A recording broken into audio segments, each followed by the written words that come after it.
में चकबंदी प्रक्रिया के दौरान विकृत जमीन खरीदने वाले को क्या सावधानियां रखनी चाहिए, इस पर प्रकाश डालने जा रहा हूं। देखिए, चकबंदी प्रक्रिया शुरू होने पर चकबंदी कर्मचारी संबंधित तहसील से उस मौजे की खतौनी को प्राप्त करें जो मूल खतौनी यानी बेसिक खतौनी, जिस खतौनी के आधार पर चकबंदी होने जा रही है वो कहलाएगी। तो उस खतौनी में चकबंदी आकार पत्र 5 बटने के बाद अगर कोई त्रुटि है, अगर कोई सर्वे संबंधी कोई कमी हो गई है या अभिलेख संबंधी कोई कमी है, तो इन त्रुटियों को चकबंदी अधिकारी धारा 9 में सुनवाई करने के बाद वो खतौनी में दर्ज करवाएगा।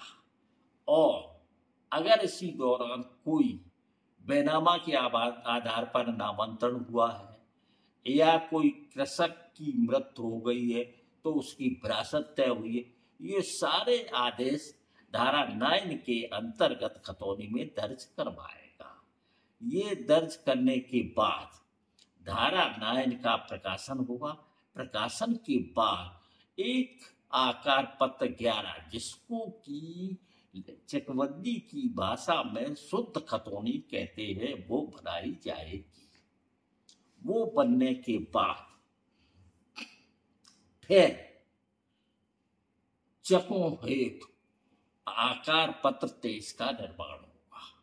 आकार पत्र 23 के निर्माण होने में पहले कॉलम में पहले जो शुरुआत है उसमें उस काश्तकार की मूल गाटाएं दर्ज होंगी।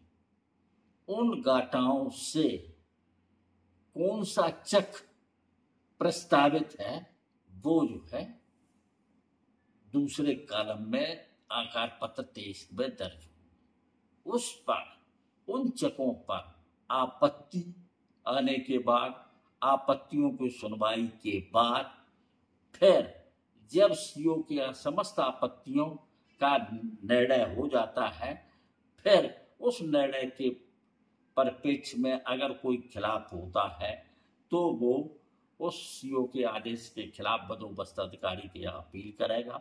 और अपीलों के निस्तारण के बाद, समस्त अपीलों के निस्तारण के बाद उनसे असहमत होते हुए कुछ पक्ष उप संचालक चकबंदी के यहाँ रिवीजन करते हैं, अब उस आदेश के विरुद्ध अपील करते हैं। तो उन सब का डिसीजन होने के बाद संशोधित आकार पत्र 23 बनाया जाता है। अब इसी दौरान मैं आपसे कह दूं, अब किसी को अगर कोई जमीन खरीदनी है तो वो प्रस्तावित नंबरों से अगर बैनामा करा लेता है तो भविष्य में उसको थोड़ी सी नामांतरण में परेशानी होगी। क्यों कि अगर चकों की सुनवाई के वक्त सीओ ने कोई चक संशोधन कर दिया है तो नामांतरण के वक्त वो आकार पत्र 23 लगाना पड़ेगा जिससे आपने बेनामा किया है या प्रस्तावित जो चेक था, फिर सीओ ने जो संशोधित किया है वो संशोधित आदेश की कॉपी लगानी पड़ेगी। और अगर उस आदेश के विरुद्ध अगर बंदोबस्त अधिकारी ने कोई संशोधित आदेश पारित किया है तो वो संशोधित आदेश की कॉपी लगानी पड़ेगी।